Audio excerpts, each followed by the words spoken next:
Madam, YS Jagan press meet లో చేసినటువంటి వ్యాఖ్యలు వినే ఉంటారు. ముఖ్యంగా రాజారెడ్డి హత్య జరిగినప్పుడు చంద్రబాబు నాయుడే కదా ముఖ్యమంత్రిగా ఉన్నది. సో మీపై కూడా అనుమానాలు ఉన్నాయి అప్పట్లో.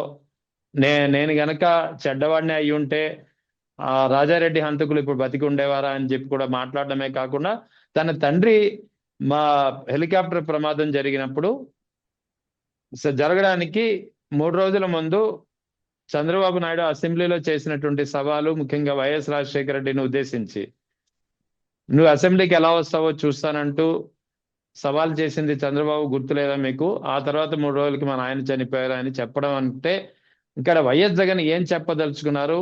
ఆయనకి నిజంగానే ఏమైనా అనుమానాలు ఇప్పటికీ ఉన్నాయా? అసలు ఏం జరుగుతుందంటే ఏం చెప్తారు మీరు? ఎందుకు ఈ వ్యాఖ్యలు చేసి ఉంటారు వైఎస్ జగన్?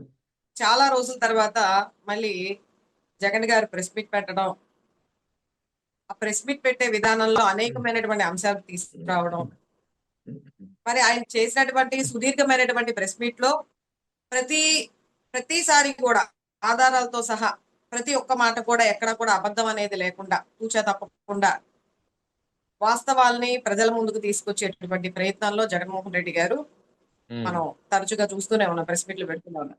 అయితే ఈ రోజు పెట్టినటువంటి ప్రెస్ మీట్ లో మరి ఇప్పటిదాకా అధికారంలో వచ్చినటువంటి కూటమి ప్రభుత్వం, మరి ఉన్నటువంటి నాయకులు కావచ్చు, మరి ముఖ్యమంత్రి గారు కావచ్చు, వారందరూ కూడా ప్రతి ఒక్కరు కూడా నోరు తెరిస్తే పొద్దున్న లెగిస్తే జగన్మోహన్ రెడ్డి గారి నామస్మరణ లేదే వాళ్ళకి అంటే రోజు అనేది స్టార్ట్ అవ్వట్లే, అలాగే ఎండ్ కూడా అవ్వట్లేదు.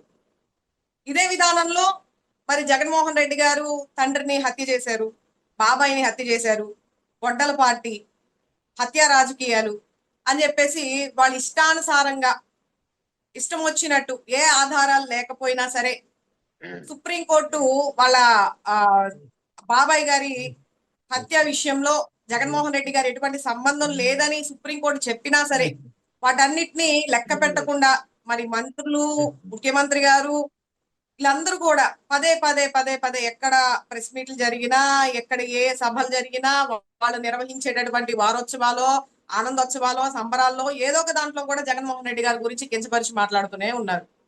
మరి ఈరోజు జగన్మోహన్ రెడ్డి గారు ప్రెస్ మీట్ పెట్టి అందులో ఉన్నటువంటి ప్రతి ఒక్క దాన్ని కూడా ఇన్నాళ్ళు ఇన్నాళ్ళు ఇంత రాజకీయ చరిత్ర కలిగినటువంటి జగన్మోహన్ రెడ్డి గారు ఏనాడు కూడా వాళ్ళ కుటుంబానికి సంబంధించి కానీ ఏ రోజు కూడా ఈ రోజు చెప్పినట్టుగా మరి చంద్రబాబు నాయుడు గారు చేసినటువంటి కుట్రలు, కుతంత్రాలు, మరి హత్య రాజకీయాలు ఏంటి అనేది తెర మీదకి తీసుకొచ్చే విధంగా ఈ రోజు మాట్లాడడం జరిగింది.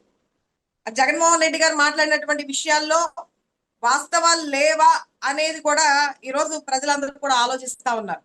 ఎందుకంటే గతంలో రాజారెడ్డి గారి హత్యకి సంబంధించినటువంటి వ్యక్తులు ఈ రోజు ఇంకా తిరుగుతూనే ఉన్నారు, ఈ రోజు ఇంకా ఆనందంగా బయట వాళ్ళ పనుల్లో వాళ్ళు ఉన్నారు.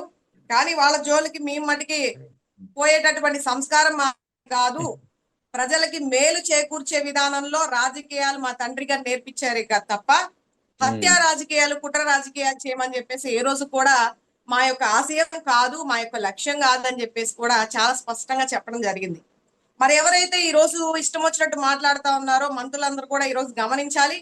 మరీ ముఖ్యంగా చంద్రబాబు నాయుడు గారు ఈ రాష్ట్రానికి ముఖ్యమంత్రిగా వ్యవహరిస్తూ కూడా పొద్దున్న లెగిస్తే అబద్ధాలు, అసత్యాలు ఏదో విధంగా ఎదుటి వారి మీద బురద జల్లే ప్రయత్నాలు చేస్తా ఉన్నారు. మరి రాజారెడ్డి గారి హత్యకి సంబంధించినటువంటి విషయాల్లో నోరు తెరిస్తే ఈ రోజు జగన్మోహన్ రెడ్డి గారు ఏ విధమైనటువంటి వాస్తవాలు ముందుకు తీసుకొచ్చారు, ఆ హత్యకు గల కారణాలు ఏంటి, ఆ హత్య వెనక ఉన్నటువంటి ఎవరి హస్తం ఉంటే హత్యలు జరిగాయని చెప్పేసి కూడా చాలా స్పష్టంగా, అలాగే వంగవీటి రంగా గారి గురించి కానీ, మరి ఆయన తండ్రి గారు అయినటువంటి దివంగత నేత రాజశేఖర రెడ్డి గారి చావుకు ముందు కూడా 3 రోజుల ముందు కూడా మరి అసెంబ్లీలో చంద్రబాబు నాయుడు గారు చేసినటువంటి విధానం, ఏ విధంగా నువ్వు అసెంబ్లీకి వస్తావా అని చెప్పేసి మాట్లాడిన విధానం, దాని వెనుకున్నటువంటి మరి 3 రోజుల తర్వాత మరి రాజశేఖర రెడ్డి గారి మరణానికి గల కారణం, ఇదంతా కూడా చూస్తా ఉంటే ఎవరిది హత్య రాజకీయం, ఎవరిది కుట్రపూరితమైనటువంటి రాజకీయాలు చేస్తా ఉన్నారు, ఎవరు వెన్నుపోట్లు పొడిచి ఈ రోజు వాళ్ళకి సంబంధం లేనటువంటి పార్టీని, మా అమ్మ పెట్టినటువంటి పార్టీని ఈ రోజు స్వార్జితం చేసుకొని చివరికి హరికృష్ణ గారి గురించి కూడా మా జగన్మోహన్ రెడ్డి గారు చాలా స్పష్టంగా చెప్పారు.